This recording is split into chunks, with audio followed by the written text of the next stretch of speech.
correo en la época moderna. Algo que impulsó que a partir del siglo XVI, como decía el propio Pedro Rodríguez Campomanes, más conocido como el Conde de Campomanes, se establecieron correos y postas en la mayor parte de los pueblos cultos de la Europa, es decir, se organizaron los correos, los sistemas de correos por toda Europa.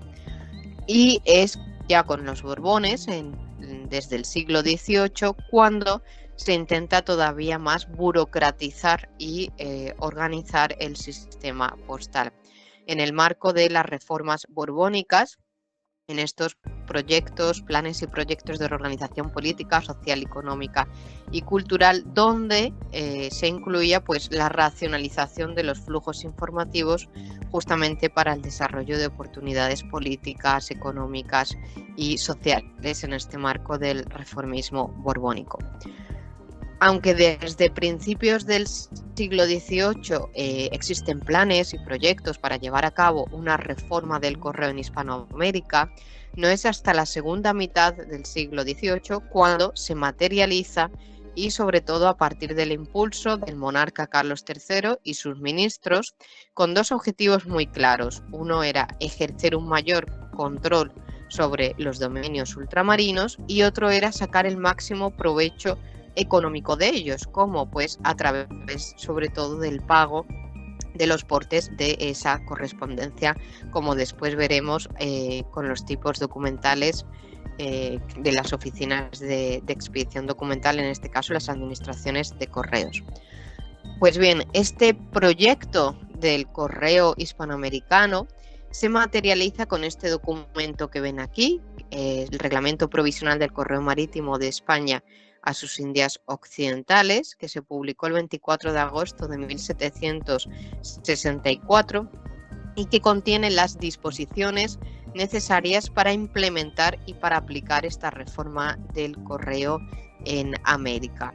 Como ven, el título pone provisional porque en 1777 es cuando ya se publica la ordenanza definitiva, pero aunque fuera provisional, sí que a partir de aquí se empiezan a implementar estas reformas relacionadas con el correo. Una de las disposiciones más importantes era el establecimiento de rutas marítimas, de carreras. La primera de ellas que se va a implementar va a ser la carrera de La Habana, que consistía en que los días 1 de cada mes tendría que salir desde La Coruña hasta La Habana un paquebote, que eran embarcaciones de distinta tipología, pero que la función era transportar la correspondencia tanto oficial como particular. Entonces la carrera de La Habana pues debía de salir cada día 1 de cada mes de La Coruña hacia La Habana. Pero antes, en Puerto Rico, este paquebote se pararía para dejar la correspondencia de Cartagena de Indias y del Virreinato de la Nueva Granada, del Perú y del Río de la Plata, para que saliera una balandra desde Puerto Rico hasta Cartagena de Indias para repartir esa correspondencia por el sur de América. Y la otra saldría desde La Habana, es decir, otra embarcación, hacia Veracruz con la correspondencia del Virreinato de Nueva España, es decir, para repartir esa correspondencia por los territorios de la Nueva España. ¿Qué es lo que ocurría en el sur de América? Que el itinerario por tierra, que representaba ir desde Cartagena de Indias hasta Buenos Aires, es decir, por todo el Virreinato de la Nueva Granada, el Perú, pasar de Santiago de Chile por los Andes a Buenos Aires, se hacía muy complicado, sobre todo en época invernal, porque los Andes estaba impracticable. Así que se decide crear 2 años más tarde, porque la carrera de La Habana se va a crear en 1765, aunque el primer paquebote va a salir el 1 de noviembre de 1764, se decide crear en 1767 una segunda ruta marítima que va a ser la carrera de Buenos Aires. La propia documentación, aquí ven por ejemplo el expediente sobre el establecimiento de estas 6 expediciones para Buenos Aires, que el paquebote debía de salir los días 15 de cada 2 meses, de ahí que eran 6 expediciones, para Buenos Aires con el objetivo de repartir la correspondencia por el territorio del Río de la Plata.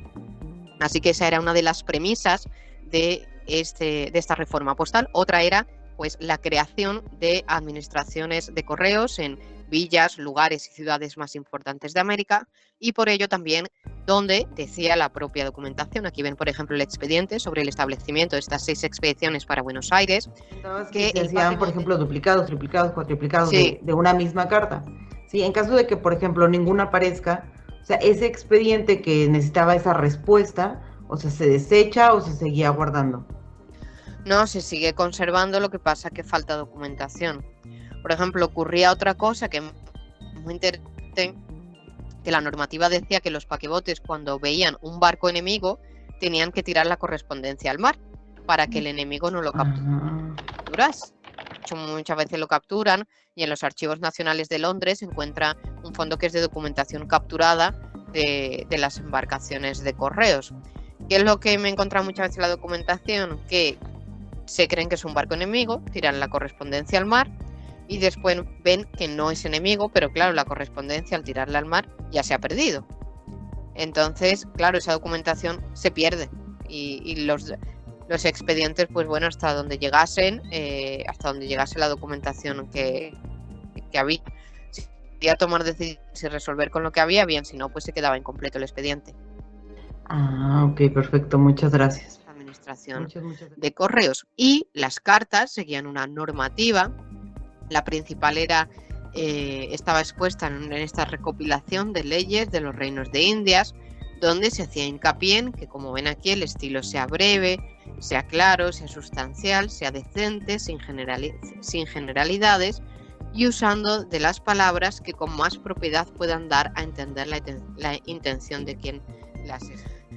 ¿Qué materia escriptoria nos encontramos en la correspondencia, en las cartas, en la serie documental de las cartas? El papel, principalmente, y por una parte nos encontramos, como ven ahí, cuadernillos compuestos por un bifolio que se iban incrementando en función de la extensión de estas cartas, o por otra parte, las cartas en tamaño cuartilla, es decir, más pequeñas. Son los tamaños que nos encontramos sobre todo. Al final de la escritura, como decía en la propia definición de la carta se solía cerrar con lacre, cera o con una oblea. Es verdad que nos encontramos muy pocas que se conserve, porque evidentemente cuando se abre la carta pues se pierde, ¿no?, esta cerradura, que era pues para guardar el secreto, ¿no?, de lo que contenía. Y en el exterior se encontraba el autor y el destinatario, como pueden ver aquí en esta carta del Archivo General de la Nación de Argentina, donde dice pues a don Antonio de Arriaga, que dio muchos años gobernador interino de la provincia de, y ven ahí, del gobierno de Buenos Aires, y vemos ahí esa marca prefilatélica que pone Buenos Aires y franca, es decir, franca quería decir pues que no había que pagarla. Y también nos encontramos en el exterior, suele aparecer este registro o un pequeño resumen de la carta. Aquí vemos con la data, es decir, Buenos Aires, 12 de octubre de 1768, el gobernador, y aquí pues un pequeño resumen de lo que contiene la carta, es decir, que resulta utilidad a la renta, la introducción del fierro al Perú y la ha facilitado interín, es decir, esto pues nos facilita también a las historiadoras la lectura de lo que contienen estas cartas, sobre todo cuando nos enfrentamos a la gran cantidad que encontramos de ellas.